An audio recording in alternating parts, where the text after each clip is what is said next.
이곳을 지날 땐 정신을 바짝 차려야 합니다. 그렇지 않으면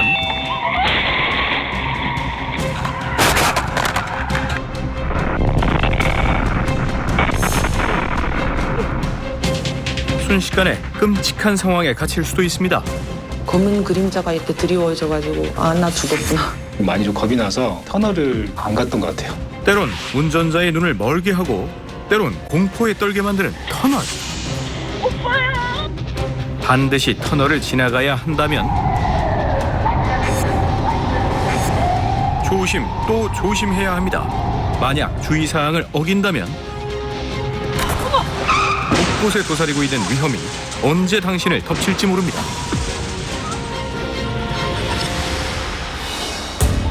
차의 안팎을 싹 갈아야 할 정도로 충격이 컸다는 사고, 날벼락같이 찾아왔답니다. 몸이 먼저 좀 긴장을 하게 되더라고요. 출근을 위해서는 반드시 지나야 하는 터널을 막 빠져나간 직후였습니다. 앞서 달리던 승용차가 갑자기 중심을 잃고 터널 입구를 들이받고는 제보자 앞으로 날아듭니다.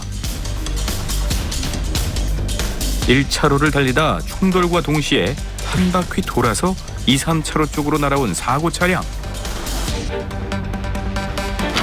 제보자는 도저히 충돌을 피할 수가 없었답니다. 갑자기 이제 이렇게 오른쪽으로 반대편으로 차가 이렇게 넘어올 거라고 생각 못 하다 보니까 할 수 있는 건 브레이크를 밟는 것뿐. 핸들도 꺾을 수 없었다는 제보자. 고속도로다 보니까 제가 가운데 차선이었는데 튼다는 거를 생각을 안 했습니다. 왜냐하면 또 사고가 날 수도 있고 하다 보니까. 다행히 더 이상의 사고도 크게 다친 사람도 없었답니다. 그런데 대체 왜 앞차는 갑자기 중심을 잃었던 걸까요?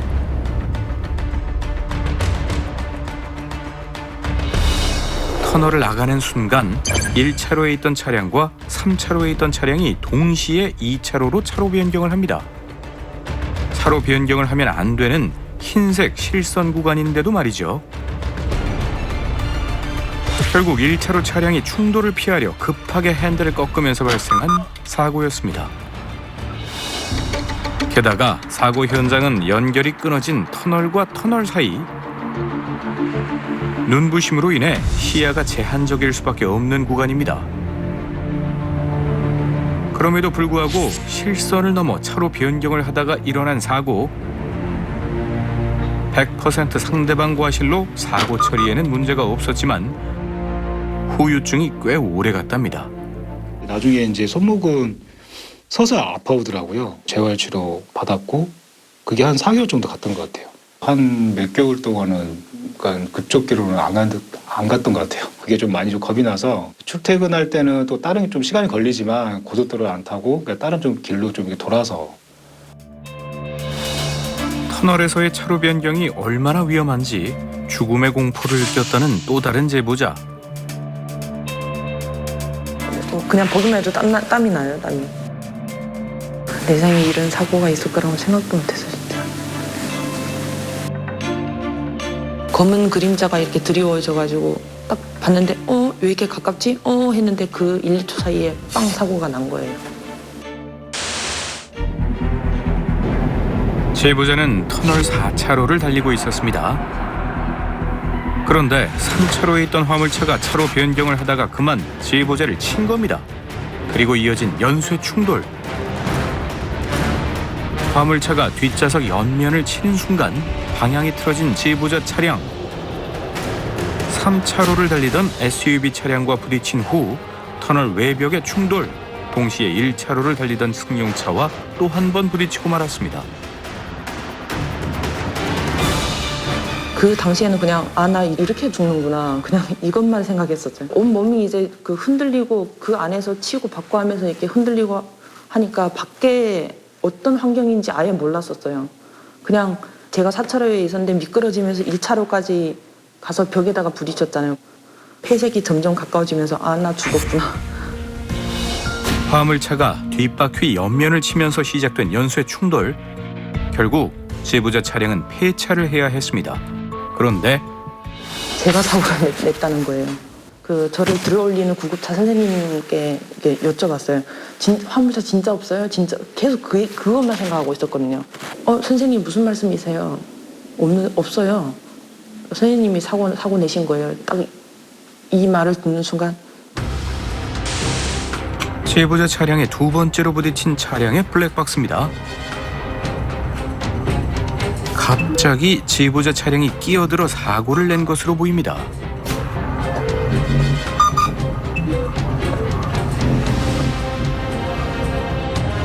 게다가 화물차의 차로 변경 때문에 사고가 시작됐는데도 화물차는 터널을 그냥 빠져나가 달아났던 겁니다. 진짜 그때 당시에 화물차 없는데요? 했을 때도 저 멀리서 깜빡이 켜고 기다리지 않을까 혹시나 하는 마음에 진짜 어리석게도 그 생각을 했다니까요. 뺑소니 생각도 하기 싫은데요. 책임보험만 가입해둔 상태라 만약 뺑소니범을 잡지 못하면 피해 보상을 받을 길이 없습니다. 하지만 중요한 단서가 있었습니다. 보이십니까? 광주라는 두 글자. 이를 토대로 경찰이 추적을 시작했고 사고 발생 20일 만에 뺑소니범을 잡았습니다. 첫 번째 보면 광주라는 것이가 있어요. 광주가 행선지일 수 있겠구나. 1,500대 정도 통과 기록을 발췌를 했어요. 일일이 대조하는 과정에서 그 단서를 잡은 거죠. 겁이 나고 자기 차 피해가 없어서 그냥 갔다. 이 좁고 긴 터널을 달리다 보면 빨리 빠져나가고 싶은 마음이 들긴 합니다. 자, 그렇다고 불법 차로 변경이라든지 과속을 했다가는 사고를 피할 수 없습니다. 이 폐쇄적인 공간의 특성상 터널에서 사고가 나면 단순하게 끝나진 않죠. 안전거리 지키지 않고 전방주시 게을리하다가는 연쇄 추돌이나 대형 사고로 이어지게 됩니다. 제보자 차량이 터널에 진입하자마자 바로 눈앞에서 연쇄 추돌 사고가 발생했습니다. 얼마나 충격이 큰지 중간에 낀 SUV가 위로 솟구치기까지 하는데요. 1차로의 정체 사실을 뒤늦게 알아차린 게 화근이었습니다. 맨 처음을 보시면 여기 여유가 충분히 있잖아요. 네네네. 그러니까 이제 제 앞에 있던 트럭도 그렇고 전방에 이렇게 멈춰 있을 거라는 생각을 여기 옆차만 보고 정상 속도로 갈 거라고 생각을 한 거죠. 추돌 사고를 낸 화물차의 블랙박스입니다. 앞서 달리는 SUV가 터널에 진입하고 한참 후에야 브레이크를 밟습니다. 뒤따라 브레이크를 밟아보지만 이미 너무 늦어버린 상황. 안전거리 미확보, 전방주시 태만으로 인해 무려 5중 추돌 사고가 발생하고 말았습니다.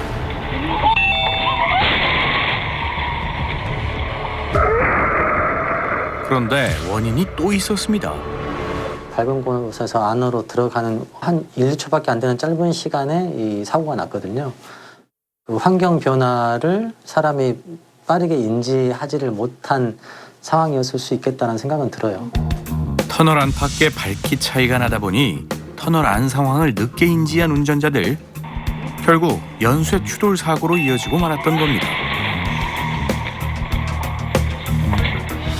눈동자 추적 장치를 통해 확인한 결과 어두운 터널에 진입하자 우리 눈은 잘 보기 위해 동공이 커집니다. 그런데 문제는 시간이 꽤 오래 걸린다는 거죠. 8초 정도 걸린다는 연구도 있고요. 외국 연구에는 13초에서 20초까지 오래 걸린다는 연구들도 있습니다. 암수능 같은 경우에는 이게 서서히 진행이 되기 때문에 내가 잘 보인다고 착각을 하고 계속 운전하는 그런 위험성이 있습니다. 반대로 터널을 빠져나갈 때는 어떨까요? 동공이 순식간에 줄어들지만 이 역시 위험하답니다. 영수능 현상은 짧지만 굉장히 그 짧은 만큼 자극이 강하기 때문에 우리 몸이 급작스럽게 반응한다고 볼 수가 있습니다. 그러니까 짧다고 안전한 게 아니라 몸이 깜짝 놀라서 반응을 한다, 이렇게 이해를 하셔야 되고요. 터널 비전이라는 심리학적인 용어도 있습니다. 그래서 터널에 들어가면 사람들은 자연스럽게 앞에 차량이나 터널의 끝쪽에 집중하는 현상이 생깁니다. 일반 도로에서는 주변의 다양한 정보를 보기 위해 눈동자가 넓게 움직이지만 터널 안에서는 한 곳에 집중되어 있는 걸 볼 수 있는데요. 시야가 제한되는 만큼 사고 위험이 높아질 수밖에 없겠죠. 때문에 터널 입출구뿐 아니라 터널 안에서도 주의가 꼭 필요합니다. 특히 어두워졌다 밝아졌다를 반복하게 되는 터널 연결 구간에서는 더욱 조심해야겠습니다. 그리고 터널에서는 전도 전복 사고가 많이 일어난다는 사실 혹시 알고 계신가요? 터널이라는 구조적인 특성상 공기 저항도 높기 때문에 전도되거나 전복되는 사고로 많이 이어지고 서로 피할 수 있는 공간이 터널에는 없기 때문에 큰 대형 사고로도 많이 이어지고 있습니다. 터널 내에서 주행하실 때는 속도를 다소 늦추는 정속 주행을 하셔야 되고 앞차와의 안전거리를 충분히 유지하는 것이 굉장히 중요합니다.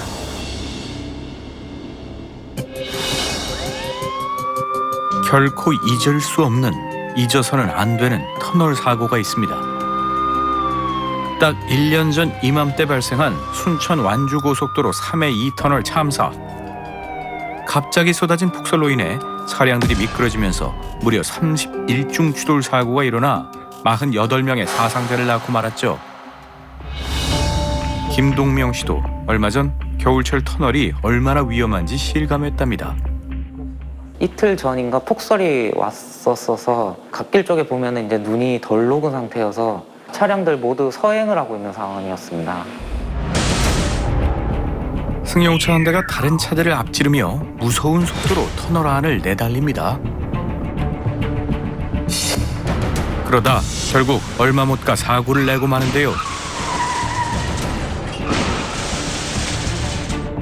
무려 석 대의 차량과 부딪히고서야 무모한 질주를 멈춘 사고 차량.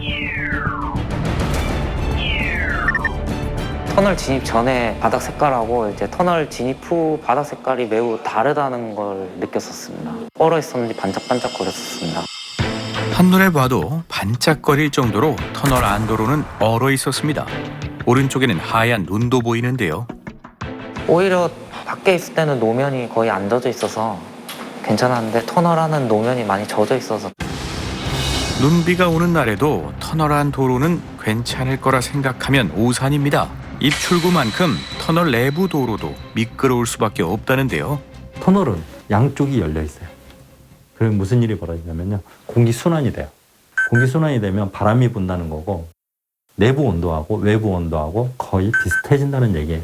그럼 바닥에 올 수 있는 거예요. 친정에 가던 중 터널 안에서 불이 난 차량과 마주했다는 제보자. 시뻘건 화염에 휩싸여 폭발까지 합니다. 차가 터널 안에서 터졌잖아요. 자폐산 터널이 굉장히 길거든요. 그게 끝날 때까지 검정색 연기가 좀 많이 나가지고 좀 되게 무서웠죠. 터널 안으로 진입할수록 짙어지는 시커먼 연기를 보며 어떻게 대처해야 할지 혼란스럽고 불안했답니다.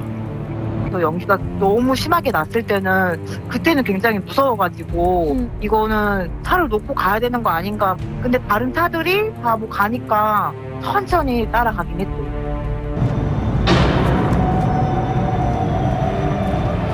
또 다른 목격 영상입니다. 탑승자들로 보이는 사람들이 갓길로 대피해 있는데요. 무사한 걸까요? 엔진 자체에서 화재가 생겨서 소방서가 와서 진화하고 가족 4명 타고 있었는데 신변에 이상 없고 견인 조치하고 마감됐거든요. 밀폐된 공간인 터널에서 불이 나면 연기에 유독가스까지 발생해 자칫 대형 참사로 이어질 수 있습니다. 때문에 화재에 대한 대비가 절대적으로 필요한데요.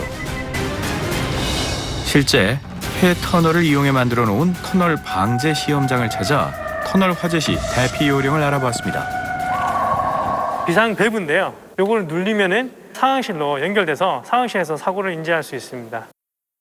전화기를 들면은 그냥 바로 지하 상황실로 연결되게 되어 있어요. 그래서 저희가 위치를 알 수 있습니다.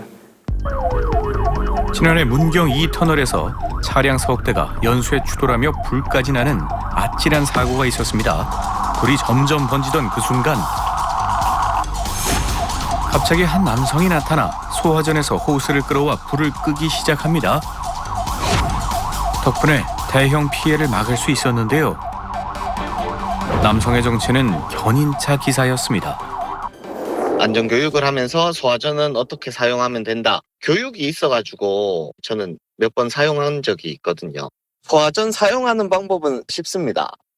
먼저 호수를 풀고 소화전에 있는 밸브를 열고 이제 앞에 있는 관창을 돌리면 물이 나오게 됩니다. 터널에는 긴급 상황에 대비해 소화기 또는 소화전이 설치되어 있습니다. 하지만 큰 화재 시에는 빠른 대피만이 생명을 살릴 수 있습니다.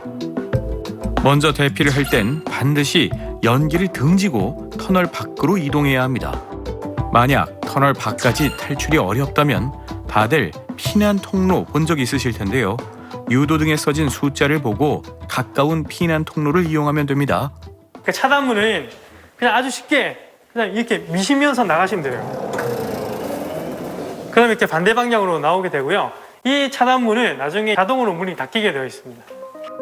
500m 이상 되는 터널에는 250m 간격으로 보행자 피난 통로가 설치돼 있고 700m 간격으로는 차량이 반대편 차로로 대피할 수 있는 통로가 설치돼 있습니다. 3회 2터널 참사 이후 국토부는 500m 이상 모든 터널에 재현 설비를 의무화했습니다. 그리고 최악의 상황으로 번지는 것을 막기 위해 CCTV로 터널 상황을 모니터링하며 화재에 대비하고 있죠. CCTV를 확인한 다음에 저희가 화재다 싶으면 터널 원격 통합 시스템을 가동을 합니다. 터널 화재 시에는 진입 차단 시설이 내려오고 전광판이나 라디오를 통해 사고 상황을 알립니다. 운전자들은 이를 잘 따라 피해가 없도록 해야겠습니다. 터널 사고는 계속 증가하고 있고 치사율도 일반 사고의 2배에 이릅니다. 안전 방제 시설도 중요하지만 무엇보다 터널의 특성과 위험을 잘 알고 안전 운전하는 것이 먼저겠죠. 터널에서 위험하게 질주하는 건 사고로 가는 지름길을 택했다는 것과 마찬가지라는 사실 꼭 명심하세요.